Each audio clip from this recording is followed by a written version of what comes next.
Baik, bismillahirrahmanirrahim. Assalamualaikum warahmatullahi wabarakatuh. Oke, sambil kita menunggu Bapak Ibu guru yang lain, saya mulai. Ya, kalau nanti ada airnya sesuai lagi. Ya. Alhamdulillahirobbilalamin. Wassalatu wassalamu ala Rasulillah wa ala alihi wa ashabihi ajmain. Amma ba'd. Pertama-tama saya panjatkan puji syukur kepada Allah Subhanahu wa taala atas rahmat dan hidayahnya sehingga masih bisa hadir di tempat berkah ini, yaitu tempat menuntut ilmu, yaitu di sekolah kita. Oke, baik. Adapun kegiatan saya pada hari ini yaitu sebagai tugas calon guru penggerak pada modul 14, yaitu aksi nyata berbagi budaya positif. Dan di mana budaya positif ini ada berbagai macam hal-hal positif di dalamnya. Oke, konsep inti dari budaya positif. Selamat datang Bu Senat, silahkan duduk. Yang pertama yaitu perubahan paradigma belajar, yang dibahas tentang paradigma belajar. Kemudian disiplin positif, kemudian nilai-nilai kebajikan, kebutuhan dasar manusia, motivasi perilaku manusia, posisi kontrol, keyakinan kelas, dan segitiga restitusi.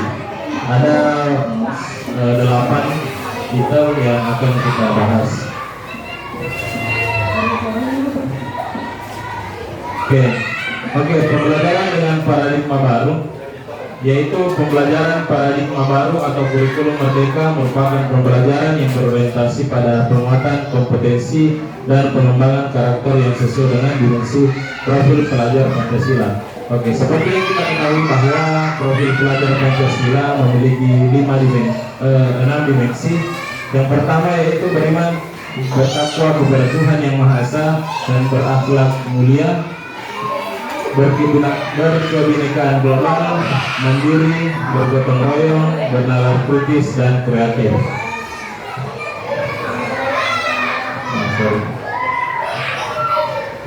Ini masalah miskonsepsi tentang teori kontrol. Ada 4. Saya perlihatkan di LMS saya. Ini masalah disiplin positif, masalah teori kontrol. Bagaimana seseorang bisa berubah dari paradigma stimulus respon kepada pendekatan teori kontrol. Jadi yang sebelumnya itu kita tahu bahwa yang sebelumnya kita lakukan adalah stimulus respon. Nah, bagaimana kita merubah paradigma tersebut atau kita mengetahui paradigma tersebut kepada pendekatan teori kontrol. Jadi yang dulunya biasa kita pelajari yang namanya teori stimulus respon, kita merubah kepada pendekatan teori kontrol, yang dimana pendekatan tersebut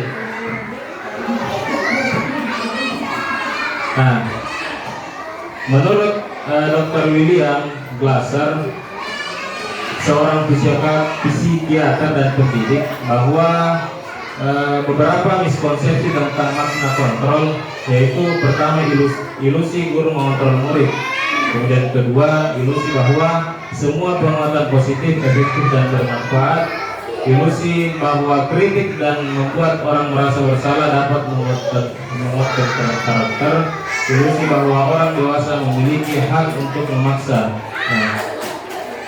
Bahwa stimulus respon itu yang ada pada tabel ini, bahwa yang kita ketahui bahwa semua kebutuhan manusia itu sama, akan tetapi pada teori kontrol setiap kebutuhan manusia itu berbeda-beda. Ya, misalkan dulunya saya itu berpendapat bahwa semua itu anak-anak bisa dididik, bisa dikembangkan, bisa mencapai dari 0 menjadi 100. Akan tetapi di teori kontrol setiap peserta didik itu memiliki kebutuhan yang berbeda-beda. Ya, misalkan ada anak-anak mahir di keterampilan, dia bisa memperoleh 100. Ada anak-anak yang lain bisa mahir di pengetahuan atau matematikanya, yang bisa memperoleh 100, akan tetapi di keterampilannya misalkan seni atau olahraga dia memperoleh nilai di bawah 100 atau nilai KKM misalkan ya. Jadi itu contoh perbedaan stimulus respon dan teori kontrol. Ada perbedaan ya dari kebutuhan yang kita pandang bahwa semua kebutuhan sistem sama, tetapi di teori kontrol itu berbeda. Kemudian di stimulus respon semua orang melihat hal yang sama, tetapi di teori kontrol setiap orang memiliki gambaran yang berbeda. Kemudian stimulus respon mengatakan bahwa kita mencoba mengubah orang agar berpandangan sama dengan kita, tetapi pada teori kontrol kita berusaha memahami pandangan orang lain tentang dunia luas ya pada teori kontrol. Kemudian di stimulus respon perilaku buruk dilihat sebagai suatu kesalahan, tetapi di teori kontrol semua perilaku itu memiliki tujuan. Jadi setiap anak didik, setiap guru memiliki kemampuan, memiliki kompetensi di bidangnya masing-masing. Tidak ada salah, hanya kita memperbaiki atau memberikan arahan. Jadi semua punya tujuan, tidak ada yang salah. Di stimulus respon juga mengatakan bahwa orang lain bisa mengontrol saya, tetapi di teori kontrol hanya Anda yang bisa mengontrol diri Anda. Bukan berarti bahwa kita nanti dituntut baru bisa di A, B, C, D, mungkin jadi guru, mungkin jadi seorang pilot, dokter, tidak. Tetapi teori kontrol itu bahwa yang memberikan potensi yaitu hanya kita sendiri yang bisa mengontrol diri kita sendiri, bukan orang lain. Kemudian saya bisa mengontrol orang lain. Itu tadi pemaksaan ada pada saat rujukan gagal, tetapi di teori kontrol kolaborasi dan konsensus menciptakan pilihan-pilihan baru. Itulah pentingnya kolaborasi Bapak Ibu. Kemudian di stimulus respon model berpikir menang atau kalah, tetapi di teori kontrol model berpikir menang dan menang. Menang. Jadi tidak ada yang kalah, tidak ada yang kalah. Tidak, semua itu memiliki tujuan, semuanya menang. Walaupun ada yang tinggi, ada yang rendah, tidak ada yang kalah. Semua memiliki poin. Woi, teori kontrol pelajar kamu memiliki.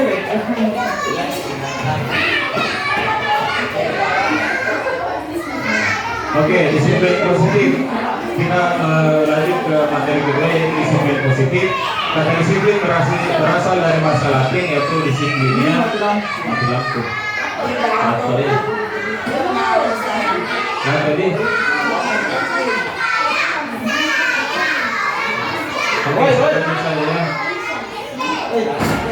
Kata disiplin berasal dari bahasa Latin disiplina yang artinya belajar. Kata disiplin juga berasal dari akar kata yang sama dengan disiplin atau murid atau pengikut.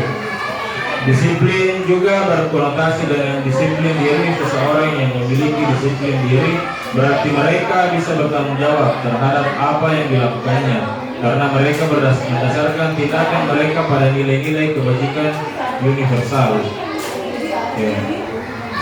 Alhamdulillah. Sebagai pendidik, tujuan kita adalah menciptakan anak-anak yang memiliki disiplin diri sehingga mereka bisa berperilaku dengan mengacu pada nilai-nilai kebajikan universal dan memiliki motivasi intrinsik bukan ekstrinsik. Ya, oke, baik Bapak Ibu. Seperti yang kita ketahui bahwa bagaimana pembelajaran itu tercapai pada tujuannya ya. Nah, bagaimana siswa mencapai tujuan pembelajaran dengan maksimal atau efektif dan efisien. Tapi bagaimana kita mencapai tujuan pembelajaran itu jika anak tidak disiplin? Oke, betul. Apa sih disiplin itu menurut Bapak Ibu? Kira-kira. Mungkin Bu Andi Warhamna, apa itu disiplin Bu? Definisi dari pendapat ini. Kita bebas berpendapat, tidak ada masalah. Oke, anak-anak tidak ada. Oke, baik. Berarti keyakinan yang timbul secara benar atau dengan benar. Mungkin Pak Ismail tentang disiplin. Disiplin itu mematuhi aturan waktu, ada Oke, berarti mematuhi aturan atau tata tertib sehingga dikatakan disiplin. Iya. Ya, baik. Pak Suari mungkin ada tambahan tentang disiplin, kesadaran diri. Oke, baik. Jadi disiplin itu betul yang dikatakan Pak Suhardi, Bu Arhamna, dan Pak Ismail, mematuhi aturan atau meyakini aturan tersebut. Jadi aturan itu dibuat berdasarkan kesepakatan ya, berdasarkan kebutuhan. Ya, yang dimana seseorang bisa memiliki rasa tanggung jawab terhadap apa yang dilakukan karena mereka mendasarkan tindakan mereka pada nilai-nilai kebajikan. Jadi tujuannya itu bagaimana mereka bisa bertanggung jawab pada tindakannya dan memiliki nilai-nilai kebajikan pada dirinya. Ya. Baik itu secara intrinsik maupun ekstrinsik. Ya. Oke, adapun nilai-nilai kebajikan yang disepakati bersama lepas dari suku, bangsa, agama, bahasa maupun latar belakangnya. Yang pertama yaitu dari profil pelajar Pancasila, yang dimana yaitu beriman bertakwa kepada Tuhan Yang Maha Esa, mandiri, bernalar kritis, bertindakan global, bergotong royong, dan kreatif. Adapun di Primary Years Program atau PYP, toleransi, rasa hormat, integritas, mandiri, menghargai, antusias, empati, pengetahuan, kreativitas, kerjasama, percaya diri, komitmen. Dari segi keterampilan hidup dapat dipercaya, lurus hati, pendengar yang aktif, tidak merendahkan orang lain, memberikan yang terbaik dari diri. Ini merupakan salah satu, berbagai nilai-nilai kebajikan. Ya. Adapun kebutuhan dasar manusia, yaitu semua yang kita lakukan adalah usaha terbaik kita untuk mendapatkan apa yang kita inginkan. Ketika kita mendapatkan apa yang kita inginkan, sebetulnya saat itu kita sedang memenuhi satu atau lebih dari satu kebutuhan dasar kita. Nah, ada 5 kebutuhan dasar manusia. Yang pertama yaitu bertahan hidup. Kebutuhan bertahan hidup atau survival adalah kebutuhan yang bersifat fisiologis untuk bertahan hidup. Misalnya kesehatan, rumah, dan makanan. Seperti saat ini di musim kemarau, air sangat susah. Nah, inilah kebutuhan hidup kita yaitu air, yang dimana air sangat kurang. Jadi sebagai manusia untuk bisa bertahan hidup yaitu adalah survive, menyesuaikan diri terhadap alamnya, lingkungannya. Kemudian kebutuhan yang selanjutnya yaitu kasih sayang dan rasa diterima. Kita di sekolah ini mau berkasih sayang sesama murid, mau berkasih sayang dengan rekan sejawata, dan ingin diterima ketika ini, ya.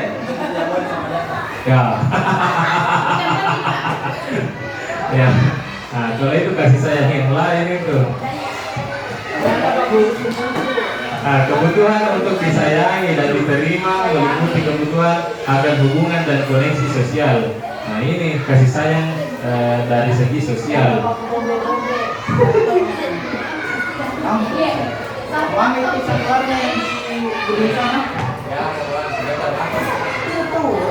Matikan saja biar itu mati apa. Ya. Kemudian dan menerima kasih sayang dan kebutuhan untuk merasa menjadi bagian dari suatu kelompok.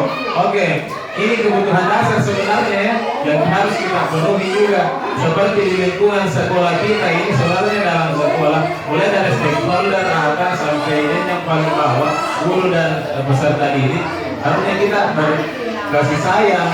Akan tetapi ada kendala, ada momen atau ada suatu hal yang membuat kita lengser atau lenturnya kasih sayang dari stakeholder hingga sampai peserta didik.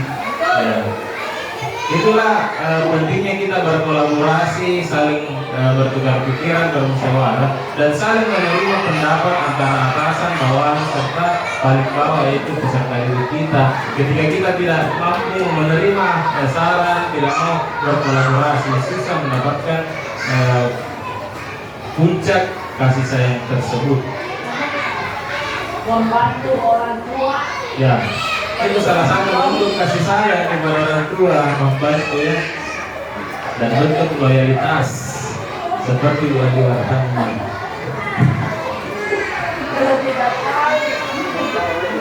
Nah, selanjutnya kebutuhan dasar manusia yang ketiga yaitu penguasaan. Kebutuhan ini berhubungan dengan kekuatan untuk mencapai sesuatu, menjadi kompeten, menjadi terampil, diakui atas prestasi dan keterampilan kita, didengarkan dan memiliki rasa harga diri suatu kelompok.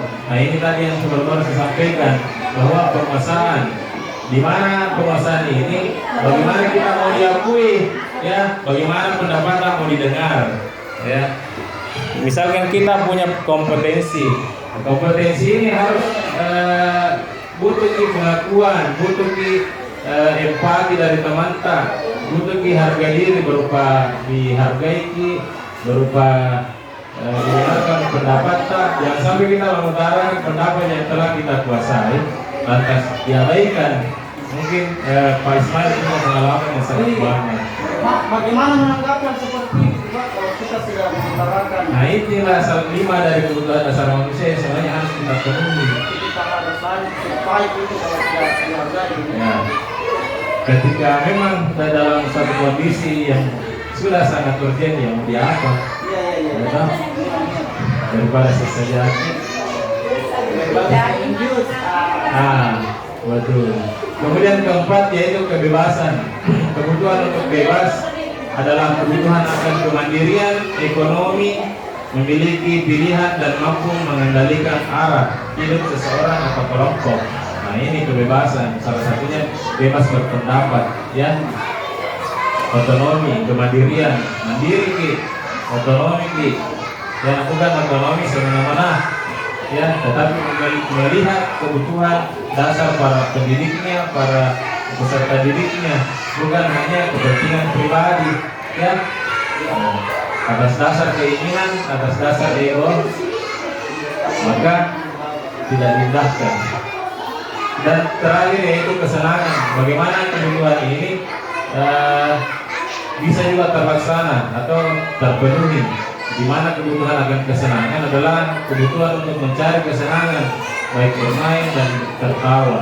Jadi dari kelima kebutuhan dasar manusia di atas saling berkesinambungan, saling terkait. Oke, selanjutnya motivasi perilaku manusia. Motivasi perilaku manusia untuk menghindari ketidaknyamanan atau hukuman. Yang kedua, untuk menjadi orang yang mereka inginkan dan menghargai diri sendiri dengan nilai-nilai yang mereka percaya.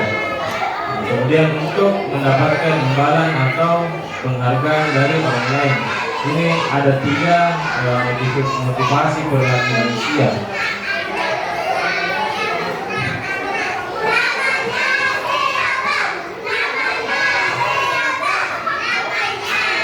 Oke, kita masuk ke teori motivasi, hukuman,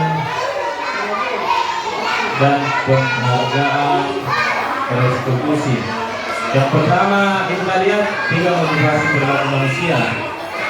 Ini diutarakan oleh teorinya Diane Gosset dalam bukunya Restructuring School Discipline yang menyatakan 3 motivasi perilaku manusia. Kita lihat untuk menghindari ketidaknyamanan atau hukuman, untuk mendapatkan imbalan, untuk menjadi orang yang mereka inginkan dan menghargai diri sendiri. Selanjutnya,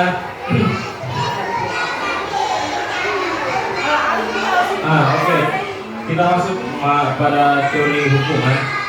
Itu hukuman, penghargaan tidak selamanya itu penghargaan menyenangkan. Terkadang penghargaan bisa menjadi hukuman, ya.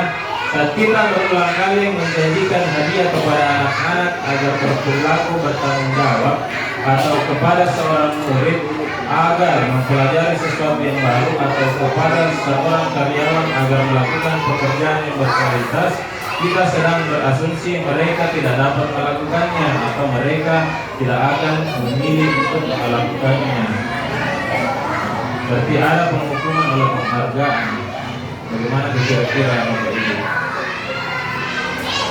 Dihukum oleh penghargaan, berarti ada hukuman karena adanya penghargaan. Begitu kan? Adapun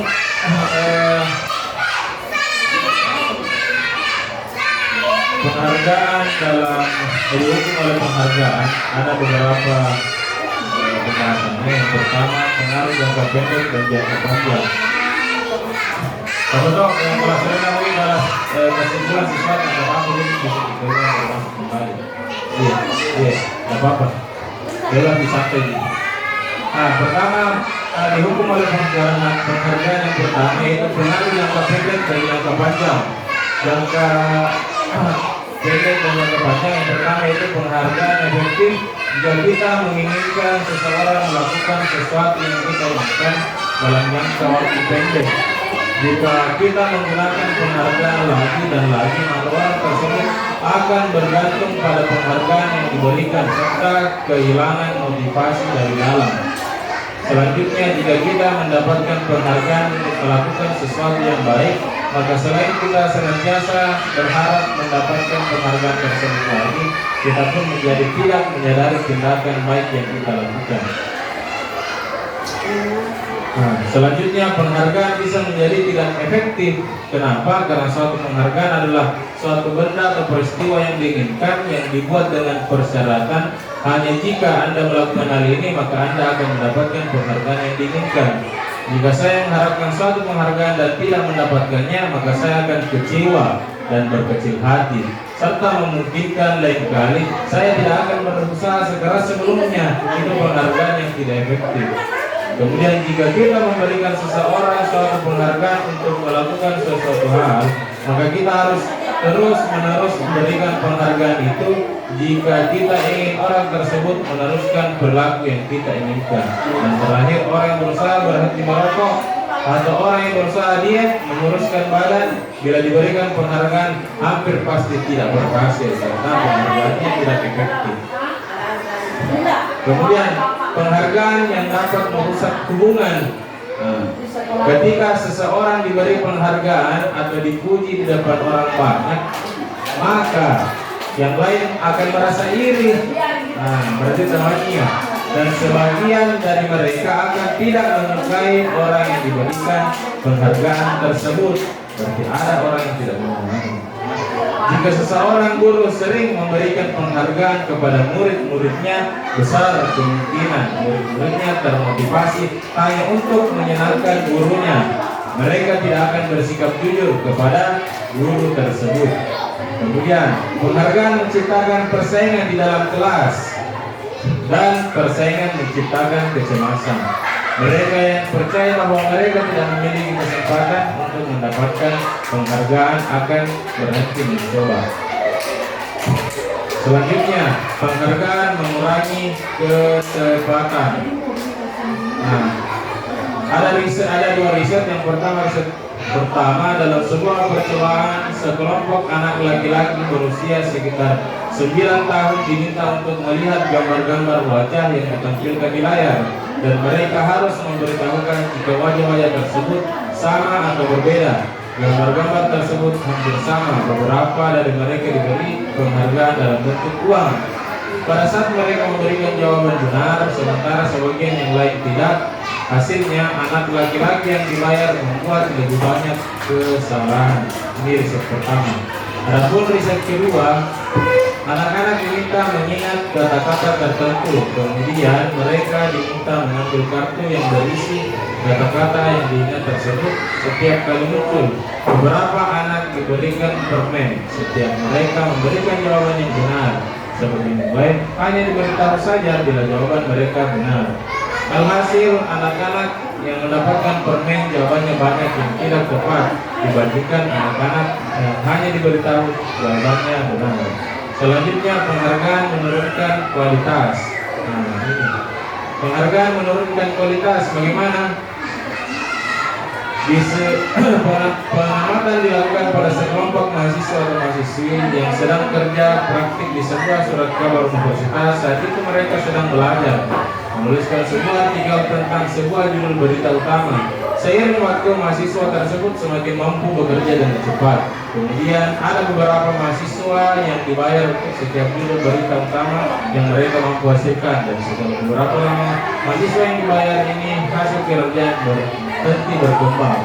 Mereka yang tidak menerima bayaran tersebut terus berupaya mengasah diri menjadi lebih baik. Nah, jadi penghargaan bisa juga menurunkan kualitas, sedangkan ada yang tidak menerima bayaran bahkan bisa jadi lebih baik yang tidak menerima penghargaan. Jadi penghargaan bukan segalanya. Jadi kemudian penghargaan mematikan kreativitas. Murid-murid diminta berpikir mengenai hadiah atau penghargaan yang bisa mereka dapatkan bila berhasil menulis sebuah puisi. Kreativitas kelompok murid-murid ini menjadi berkurang dibandingkan dengan yang tidak diberitahukan tentang hadiah yang bisa mereka terima. Penelitian menunjukkan bahwa pekerjaan seni atau sebuah penulisan cerita menjadi kurang kreatif bila dijanjikan sebuah hadiah atau penghargaan. Dalam tugas-tugas memecahkan masalah, para murid memakan waktu lebih lama dan memberikan jalan keluar kurang kreatif saat mereka dijanjikan suatu penghargaan. Kadang positif, kadang negatif. Penghargaan penghukum. Nah, ini penghargaan menghukum. Penghargaan menghukum mereka yang tidak mendapatkan penghargaan, misalnya dalam sistem ranking kelas. Mereka yang mendapat ranking kedua akan merasa paling dihukum. Memberikan penghargaan dan hukuman adalah hal yang sama, karena keduanya mencoba mengendalikan perilaku seseorang. Karena orang pada dasarnya tidak suka dikendalikan dalam jangka waktu yang lama, penghargaan akan terlihat sebagai hukuman. Jika suatu penghargaan diharapkan namun Anda tidak mendapatkannya, Anda akan merasa dihukum. Misalkan Anda sebelumnya ranking 1 lalu tidak memperoleh ranking 1 lagi, belum ke ranking 2, Anda merasa terhukum karena tidak memperoleh penghargaan ranking 1 tersebut. Kemudian terakhir, motivasi dalam diri atau intrinsik. Ini yang sangat perlu sebenarnya dibutuhkan. Saat seseorang atau seorang anak belajar untuk pertama kali menggabungkan huruf-huruf dan kata-kata serta menyadari bahwa ia dapat membaca, timbul pijar di matanya dan sebuah senyuman di wajahnya. Anak tersebut begitu gembira, bahwa ia telah mempelajari dan menguasai suatu keterampilan baru. Kesadaran akan kemampuannya bahwa dia sudah dapat membaca sesungguhnya sudah merupakan sebuah penghargaan. Ini adalah suatu penghargaan yang muncul dari dalam diri, atau motivasi dari dalam diri secara intrinsik. Inilah penghargaan yang sebenarnya kita harapkan, karena penghargaan dari dalam diri itu adalah segala-galanya, bukan penghargaan dari luar, apakah dari rankingnya atau dari mendapatkan piala ataupun uang dan sebagainya. Karena motivasi dari dalam diri atau intrinsik itu yang ditimbulkan dari dalam dirinya atau kesadaran akan kemampuannya. Kemudian jika kita memberikan penghargaan kepada seorang anak pada saat dia sedang merasa bangga dengan pencapaiannya sendiri, maka kita akan mengambil kegembiraan yang saat itu sedang dirasakan secara alami. Misalnya kita berikan motivasi ke orang lain atau motivasi kepada diri sendiri, dan kita mencapai suatu kepuasan tersendiri, itulah penghargaan yang ada dari dalam diri kita sendiri atau secara intrinsik. Inilah yang paling luar biasa, kenikmatan yang luar biasa. Karena yang adalah rasa kesyukuran dari diri kita sendiri.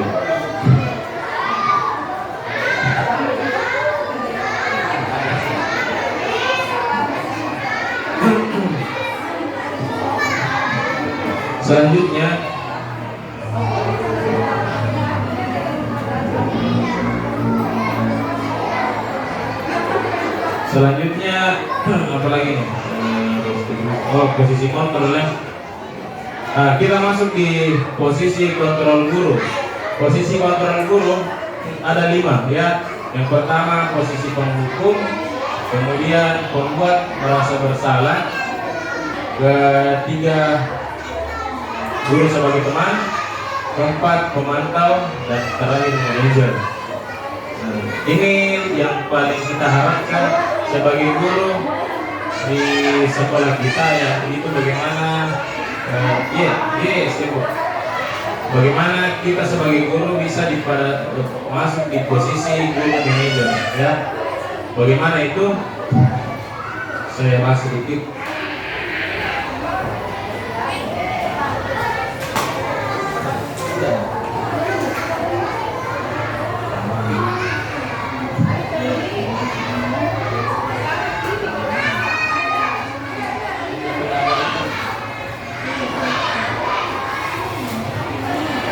Oke, di sini ada 5 posisi kontrol.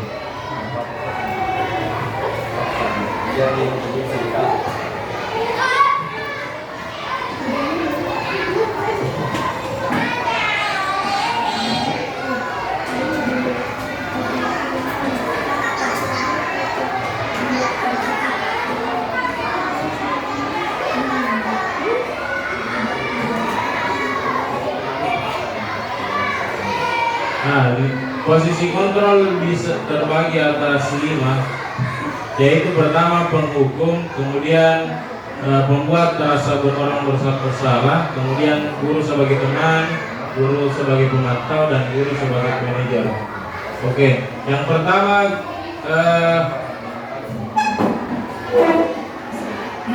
guru penghukum, yang dimana guru ini menghardik, menunjuk-nunjuk, menyakiti, bahkan menyindir. Ada yang seperti itu ya, walaupun tidak ada di sini. Kemudian pembuat orang merasa bersalah, nah berceramah dan mengatakan seharusnya Bapak kecewa sama kamu. Nah, itu sebenarnya memberikan kepada dirinya atau seorang anak itu merasa bersalah. Nah, kemudian posisi sebagai teman membuat alasan-alasan untuk muridnya. Kemudian pemantau menghitung dan mengukur. Manajer mengajukan pertanyaan-pertanyaan. Oke, untuk lebih jelasnya bisa saya tampilkan satu video mengenai 5 posisi kontrol ya.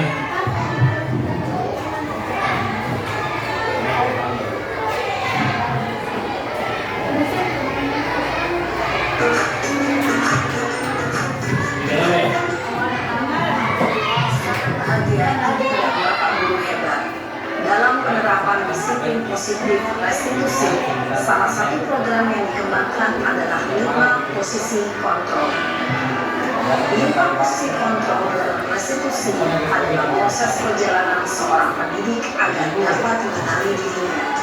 Pada video kali ini, kita akan membahas tentang 5 posisi kontrol yang dikembangkan dari gaya dosen dan contoh penerapannya. Di atas ada 5 posisi kontrol Bapak Ibu ya, yang 5 posisi kontrol penghukum adalah 1. Posisi penghukum, 2. Posisi pembuat merasa bersalah, 3. Posisi teman, 4. Posisi pemantau atau monitor, dan 5. Posisi manajer. Untuk lebih memahami kelima posisi tersebut, mari kita saksikan kasus Nabi yang terlambat hadir 20 menit di sekolah dan melihat bagaimana kelima posisi kontrol dalam menghadapi masalah tersebut.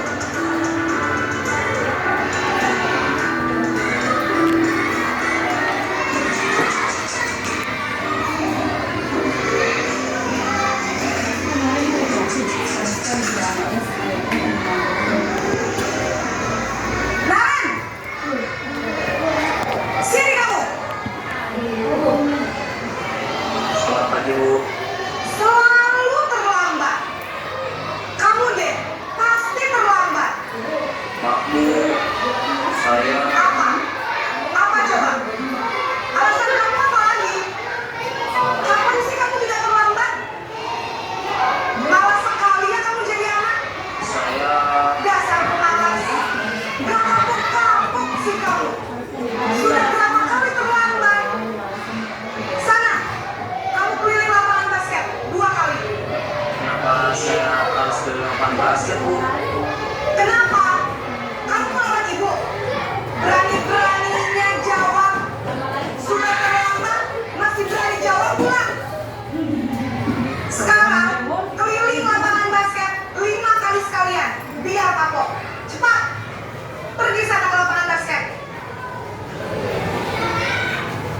Posisi penghukum biasanya berbicara dengan nada tinggi, menghardik, menunjuk-nunjuk, menyakiti, dan menyindir.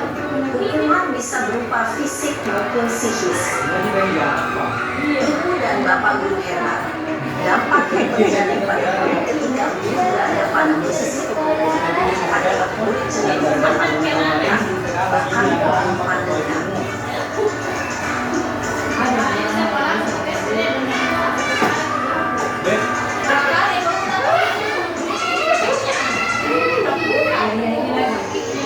Kedua, membuat merasa bersalah.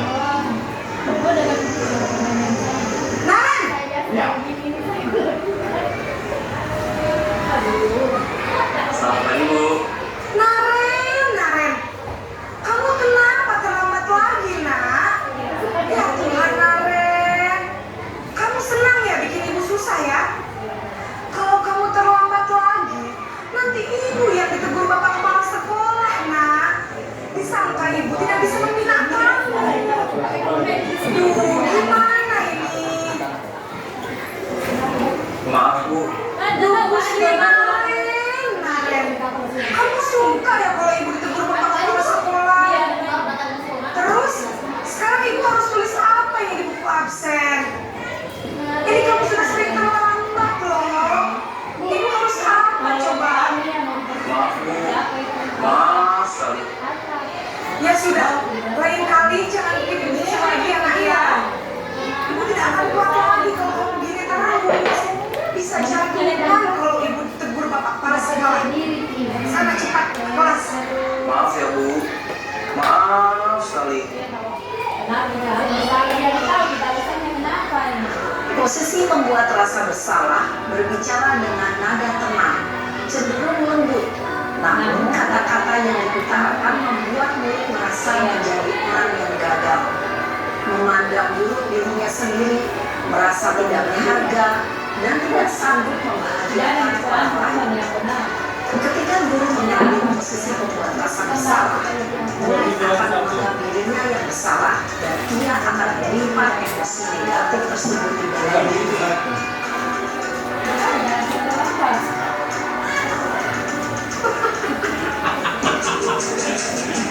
Ya, bisa lagi Mas.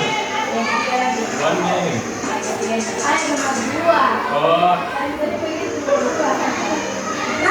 Ini yang paling bagus ini. Itu selalu kemana? iya, gitu. Selamat pagi Bu. Wah, sudah jam berapa ini, nak?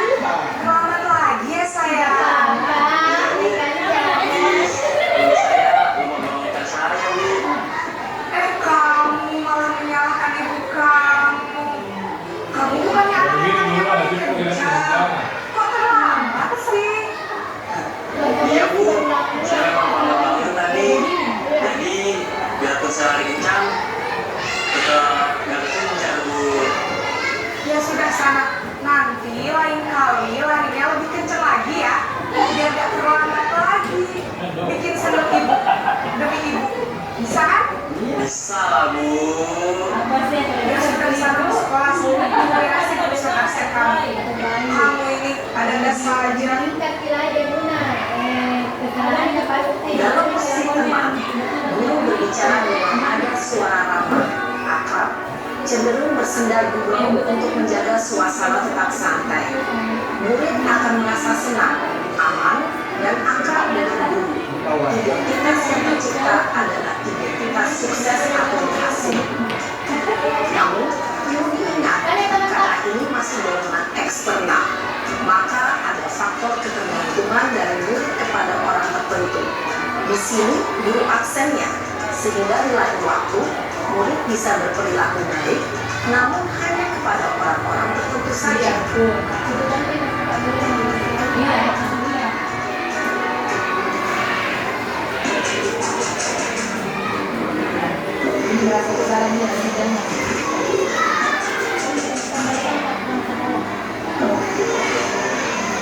Naren!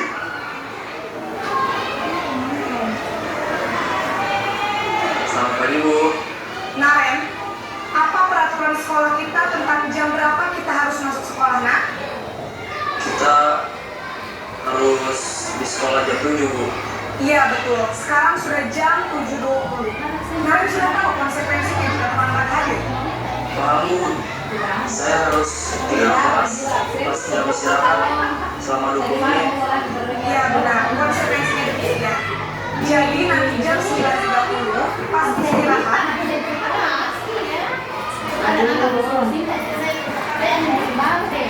Kupas dulu sini nah. Harus di sekolah jam 7 Bu.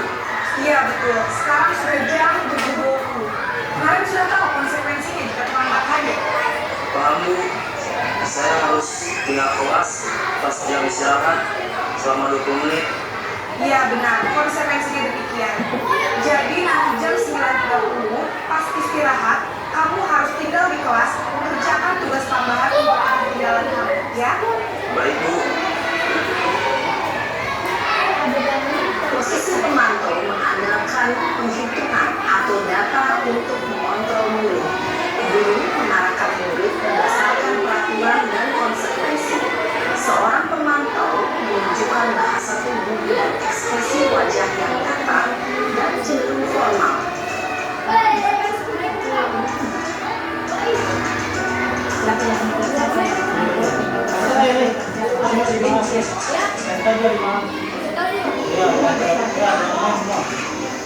Jadi atas nih. Semua kelas atas suruh kelas.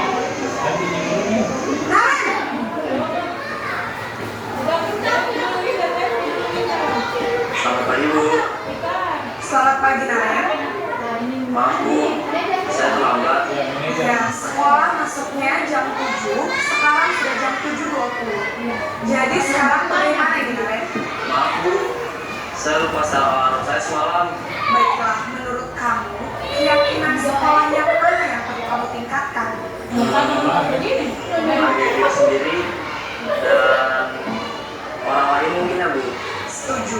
Jadi, apakah Nara meyakini prinsip saling menghormati tersebut? Iya Bu, saya meyakininya. Apakah Nara bersedia memperbaiki masalah keterlambatan ini? Bersedia Bu. Bagaimana kamu akan perbaiki masalah keterlambatan ini? Saya akan coba untuk tidak lupa menyetel alarm saya. Baik, kalau dari pemerintahan di rumah, ada orang yang tidak bisa berada di Ada Bu, kakak saya, Kak Emma. ada lagi selain Kak Emma. Selain Kak Emma, ada ibu saya. Baik, jadi yang mengingatkan Naren adalah Kak Emma dan ibu kamu ya. Kira-kira akan mulai setel alarm kapan nih Naren? Setelah pulang sekolah, akan segera saya lakukan. Baik, jadi Naren akan setel alarm untuk bangun besok pagi dan akan diingatkan oleh kakak dan ibunda Naren ya. Ada lagi yang mungkin perlu dilakukan Naren agar tidak terlambat bangun lagi. Tidak ada Bu. Baik Naren, terima kasih untuk kerjasama kamu. Sekarang kamu perlu kembali ke kelas untuk belajar. Baik Bu, terima kasih. Posisi manajer adalah posisi kontrol yang disarankan untuk membimbing murid memiliki sikap disiplin yang positif, yaitu murid yang mandiri, bertanggung jawab, dan dapat memecahkan masalah. Tujuan dari posisi ini adalah agar murid dapat berefleksi atas tindakannya. Guru akan dengan tulus memberikan pertanyaan-pertanyaan bermakna, sehingga membuat murid dapat belajar dari kesalahannya dan mencari sebuah solusi untuk menyelesaikannya. Ibu dan Bapak guru hebat, setelah mengamati adegan kelima posisi kontrol tadi, kira-kira posisi mana yang paling ideal? Posisi mana yang dapat menunjang motivasi intrinsik murid? Ya, tentu posisi manajer. Posisi ini karena posisi ideal dan ini dituju setiap murid. Pada posisi inilah, guru dapat menerapkan disiplin positif yang berpihak pada murid, yang mempertimbangkan perjalanan seorang pendidik tentunya tidak mudah sampai pada posisi seorang manajer. Namun, tujuan kita pasti, yaitu menciptakan murid yang mandiri, merdeka, dan bertanggung jawab. Semoga penggambaran 5 posisi kontrol yang telah diperlihatkan ini dapat menjadi ajang refleksi bagi kita semua, agar dapat terus mengasah dan menerapkan disiplin positif yang memerdekakan murid. Mari terus berlatih dan bersemangat. Selamat menerapkan. Salam dan bahagia, Ibu dan Bapak Guru. Hebat.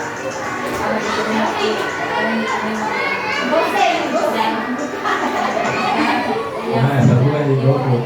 Teori memang itu gampang dicapai ada prakteknya ya. Betul sekali. Kalau kayak 5 siswa yang sekolah-sekolah itu bisa. Jadi siswa 12 sekali karena satu kelas itu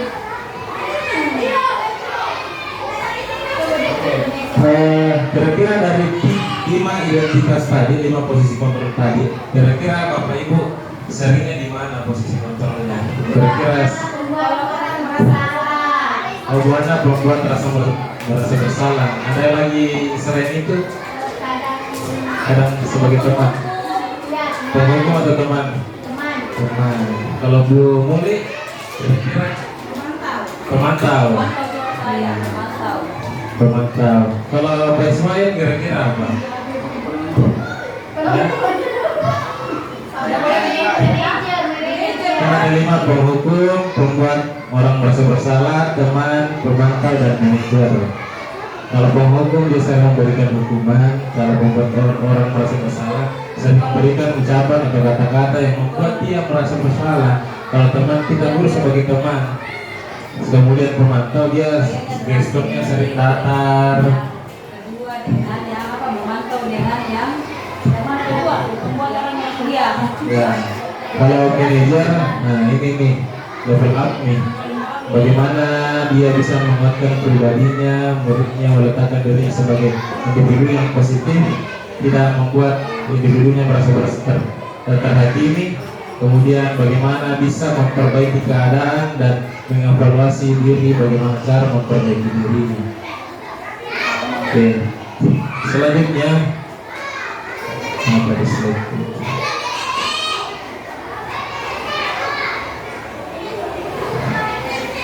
Oke, kita masuk kepada keyakinan kelas. Ya. Mengapa keyakinan kelas? Mengapa tidak peraturan kelas saja?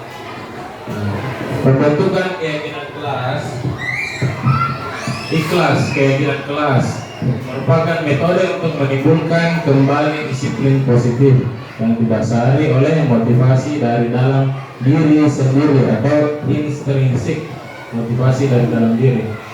Pertama, siswa menuliskan keyakinan yang mereka inginkan. Kemudian guru dan siswa mengulas keyakinan yang telah tertulis, yang dituliskan dari siswa. Kemudian ketiga, guru dan siswa memilah keyakinan kelas yang penting. Tidak semua diambil, yang penting-penting saja. Mengubah keyakinan kelas menjadi kalimat positif. Mengecek dan menyepakati keyakinan kelas. Misalkan keyakinan kelasnya dibilang, kalau misalkan peraturannya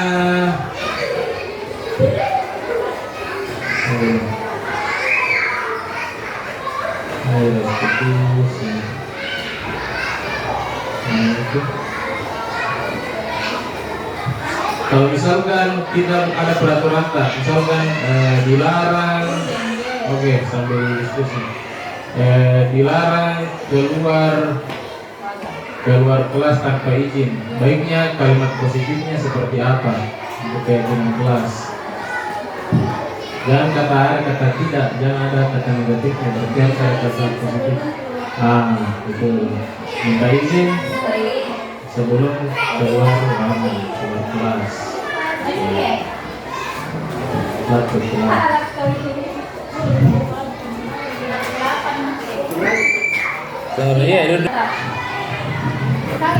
Oke, Buana, kira-kira apa keyakinan kelas yang lain, Buana? Jujur ya, jujur. Bersikap jujur, bertanggung jawab. Kira-kira apa kalimat keyakinan kelasnya kira-kira? Kalau dari kata jujur, misalkan tidak menyuntik, apa itu keyakinan kelasnya? Ya, bertanggung jawab juga salah satunya bentuk keyakinan kelas. Tapi apa kalimat positifnya kira-kira? Misalkan ada barang diambil,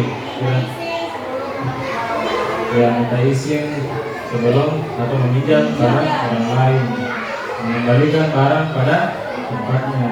Nah, itu adalah bentuk-bentuk keyakinan kelas. Artinya tidak semua peraturan sekolah, peraturan kelas yang dijadikan keyakinan kelas, ya. Dan yang penting saja yang artinya hampir tiap saat dilakukan. Kemudian misalkan kembalikan barang ke tempatnya. Nah, kalau ini dilarang mengganggu orang lain, kan ada kata dilarang. Berarti harus ada bentuk kalimat keyakinan kelasnya yang lebih positif. Misalkan bersikap ramah kepada teman, hadir di sekolah 15 menit sebelum pembelajaran dimulai. Oke. Dilarang melakukan kekerasan. Oke, kalau sampai tadi ini jangan mengganggu, berarti bersikap ramah kepada teman. Oke, begitu seterusnya. Kita buat keyakinan secara umum. Selanjutnya di pembahasannya adalah restitusi, sebuah pendekatan untuk menciptakan disiplin positif. Jadi apa yang kita ketahui tentang restitusi? Kalau saya dulu awalnya aku dengar ini restitusi pengurangan hukuman orang di penjara, ya, restitusi. Kalau ada orang di penjara, di restitusi, kurangi hukumannya. Kalau kira-kira kita bapak ibu guru, apa itu restitusi? Apa itu restitusi bapak ibu? Mana mungkin ada restitusi? Yang saya baca restitusi pendekatan untuk mendisiplin atau membuat siswa terbiasa kegiatan positif. Oke. Oke, baik. Menurut dosen dalam tulisannya di tahun 2004, restitusi adalah proses menciptakan kondisi bagi murid untuk memperbaiki kesalahan mereka sehingga mereka bisa kembali pada kelompok mereka dengan karakter yang lebih kuat. Oke, dia berarti yang menjadikan hukuman tersebut menjadi lebih baik, menciptakan kondisi bagaimana dia bisa menjadi lebih baik dari restitusi itu. Kemudian dosen juga berpendapat di tahun 96 bahwa restitusi juga adalah proses kolaboratif yang mengajarkan murid untuk mencari solusi untuk masalah dan membantu murid berpikir tentang seperti apa yang mereka inginkan dan bagaimana mereka harus memperlakukan orang lain, tidak mengulanginya kembali. Bagaimana restitusi membantu murid menjadi lebih memiliki tujuan, disiplin positif, dan memulihkan dirinya untuk setelah berbuat salah. Pelan-pelan. Restitusi. Oke. Bukan prostitusi ya, restitusi.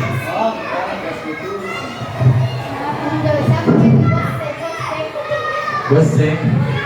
Itu yang biasa kalau mau makan. Goseng. goreng. Ya. Kalau kirim Maret kan pakai Gojek Goseng. Oke, di restitusi kita pelajari yang namanya segitiga restitusi. Apa itu segitiga restitusi? Segitiga restitusi adalah proses menciptakan kondisi bagi murid untuk memperbaiki kesalahan sehingga mereka bisa kembali pada kelompok mereka dengan karakter yang lebih kuat. Oke. Masih semangat Bapak Ibu?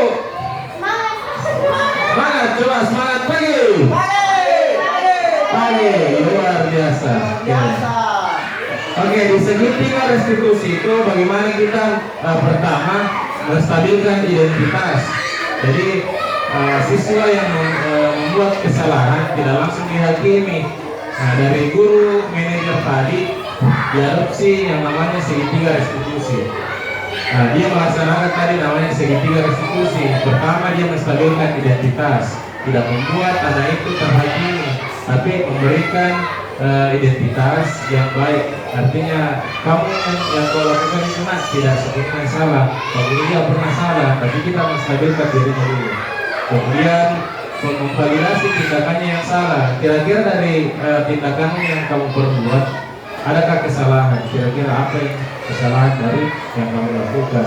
Setelah itu kita menanyakan keyakinan, keyakinan apa yang tepat untuk dari kesalahan tadi untuk memperbaikinya. Setelah itu memberikan solusi. Oke, ini ya, menstabilkan identitas. Bagian dasar dari segitiga bertujuan untuk mengubah identitas anak dari orang yang gagal karena melakukan kesalahan menjadi orang yang sukses dengan memberikan saran atau memberikan ucapan seperti berbuat salah itu tidak apa-apa, tidak ada manusia yang sempurna, saya juga pernah melakukan kesalahan, kita bisa menyelesaikan ini. Bapak Ibu tidak tertarik mencari siapa yang salah, tapi Bapak Ibu ingin mencari solusi dari permasalahan ini. Kamu berhak merasa begitu. Apakah kamu sedang mencari teman yang baik buat dirimu sendiri? Nah, itu untuk menstabilkan identitasnya beserta didik, tidak serta-merta menghakimi. Kemudian validasi tindakan yang salah, yaitu setiap tindakan kita dilakukan dengan satu tujuan, yaitu memenuhi kebutuhan dasar, yang dimana padahal kamu bisa melakukan yang lebih buruk dari ini ya. Jadi dikasih tahu, ya memang dari kegiatan itu, dari yang kamu lakukan itu bisa saja terjadi yang lebih buruk, tapi kamu pasti punya alasan mengapa kamu melakukan hal itu. Kamu patut bangga pada dirimu sendiri karena kamu telah melindungi sesuatu yang penting buatmu. Berarti ada alasan kenapa dia melakukan hal tersebut. Kamu boleh mempertahankan sikap itu, tapi kamu harus menambahkan sikap yang baru. Artinya diidentifikasi kesalahannya dan apa konsekuensi yang bisa terjadi dari berlakunya tersebut. Kemudian menanyakan keyakinan ketika identitas sukses telah tercapai dan tingkah laku yang telah kita validasi tadi telah diketahui, maka anak akan siap untuk dihubungkan dengan nilai-nilai yang dia percaya dan berpindah menjadi orang yang dia inginkan. Nah, kita tanyakan apa yang kita percaya sebagai kelas atau keluarga, atau apa keyakinan yang kita sepakati atau kita yakini di dalam kelas. Kemudian apa nilai-nilai umum yang kita telah sepakati? Apa bayangan kita tentang kelas yang ideal? Kamu mau jadi orang yang seperti apa? Apakah kamu ingin menjadi orang yang sukses, bertanggung jawab, atau bisa dipercaya? Oke. Nah, sebelum menutup, kita bisa saksikan dulu penerapan segitiga restitusi yang ada pada video di Merdeka Belajar.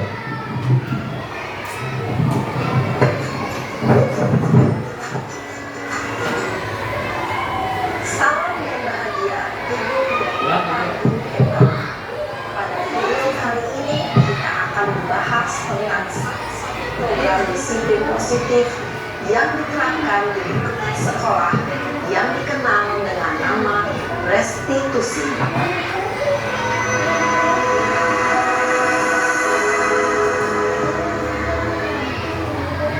Restitusi dikembangkan oleh pakar pendidikan dan dosen, berlandaskan pada teori kontrol atau learning based.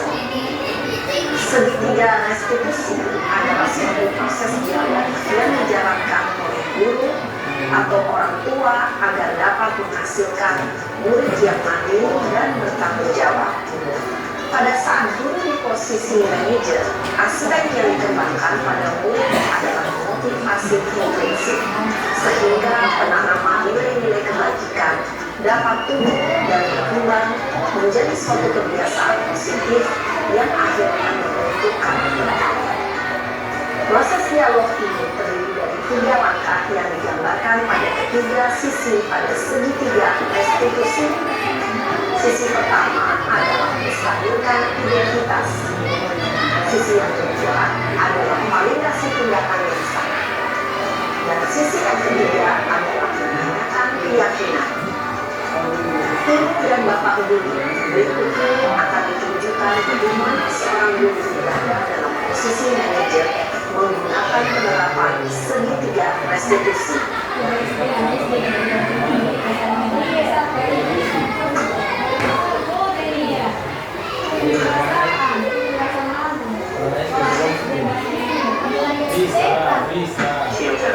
Siapa?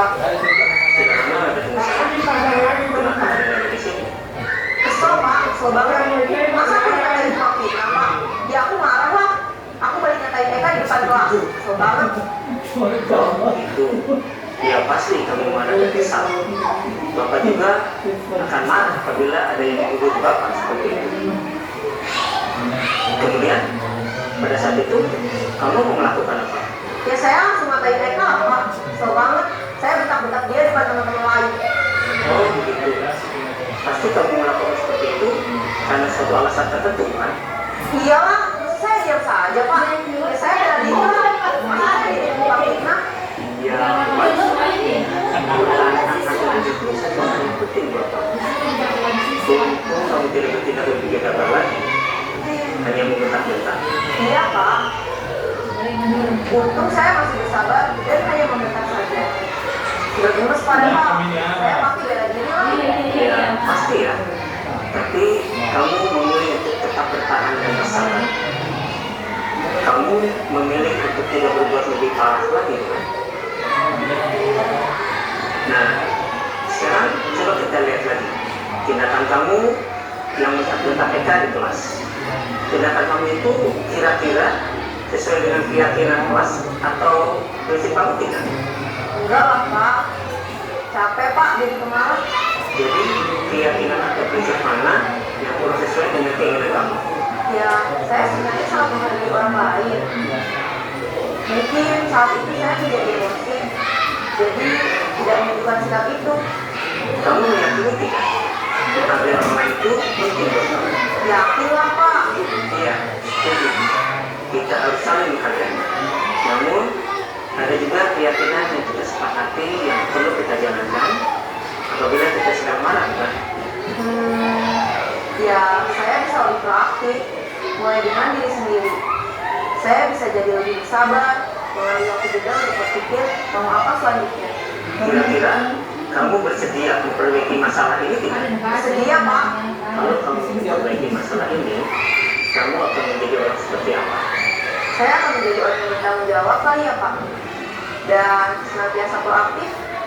Iya, menurut kamu bagaimana rasanya menjadi orang seperti itu? Ya nyaman lah, bangga bisa bersabar dan menahan diri. Baiklah kalau begitu. Yuk kita pikirkan bagaimana memperbaiki masalah ini.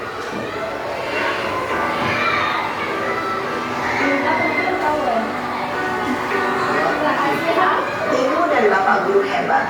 Baru saja kita menyaksikan contoh bagaimana seorang guru dalam posisi manajer menggunakan penerapan segitiga restitusi. Mari kita bahas satu persatu. Pada sisi pertama, menstabilkan identitas berdasarkan pada prinsip bahwa membuat kesalahan adalah bagian dari proses pembelajaran.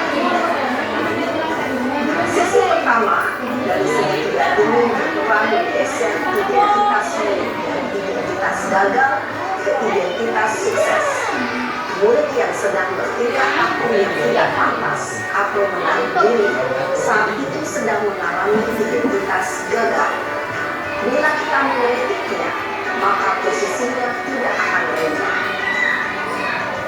Kita bisa mengajukan pernyataan ini. 1. Membuat kesalahan sesuatu yang wajar. 2. Manusia tidak ada yang sempurna. 3. Kita bisa memperbaiki masalah.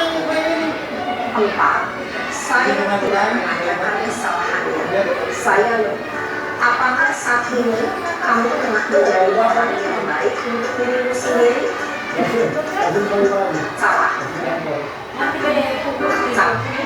Perilaku baru yang keyakinan. Dalam kontrol menyatakan keyakinan atau kita dan minta maaf. 1. Perilaku yang salah perlu dikaitkan dengan nilai atau keyakinan-keyakinan yang telah disepakati atau dituju. 2. Kesediaan orang yang melakukan kesalahan untuk memperbaiki masalah. 3. Pemecahan masalah sebisa mungkin relevan atau melakukan hubungan masalah yang ada. 4. Usaha perlu adanya suatu usaha perbaikan dan kedua kesalahan. 5. Waktu perlu didedikasikan waktu bagi pihak yang membuat kesalahan.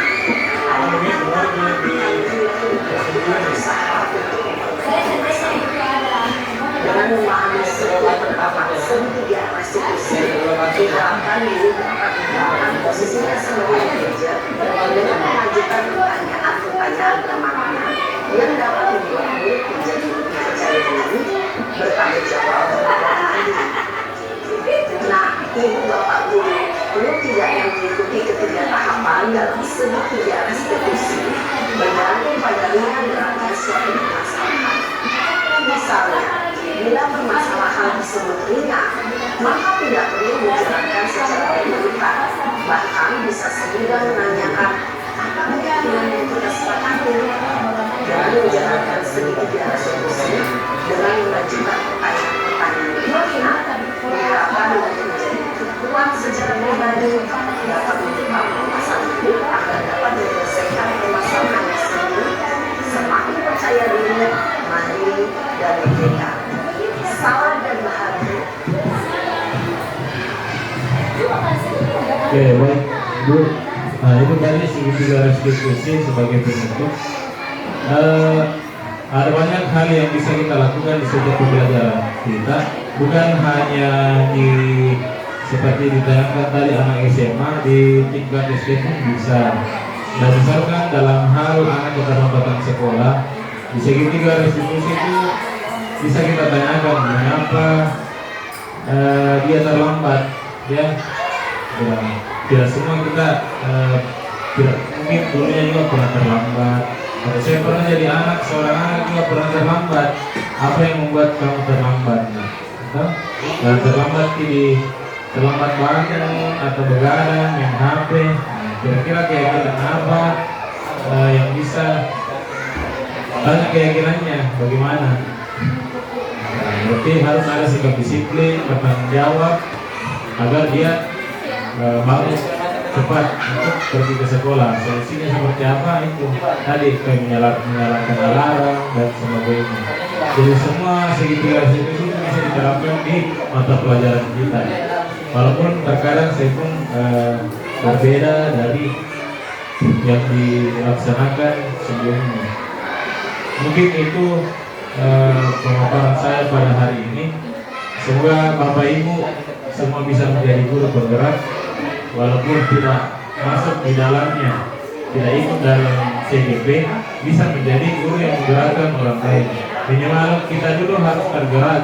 Bagaimana kita bangun dari zona nyaman, yaitu dari tidur menjadi bangun. Bagaimana kita tergerak toh, bukan ke sini bangun, bangun tergerak. Kemudian bagaimana kita bergerak dari bangun tak bisa melangkah, kemudian menggerakkan orang lain. Oke. Mudah-mudahan ini bisa bermanfaat kepada diri kita pribadi dan kepada peserta didik.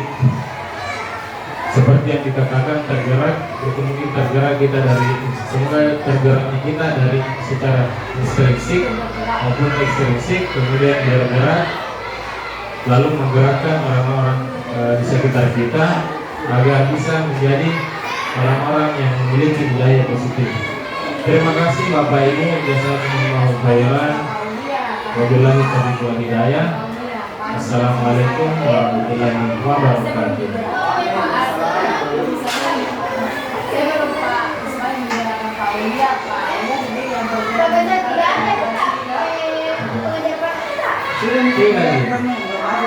Lagi itu dulu.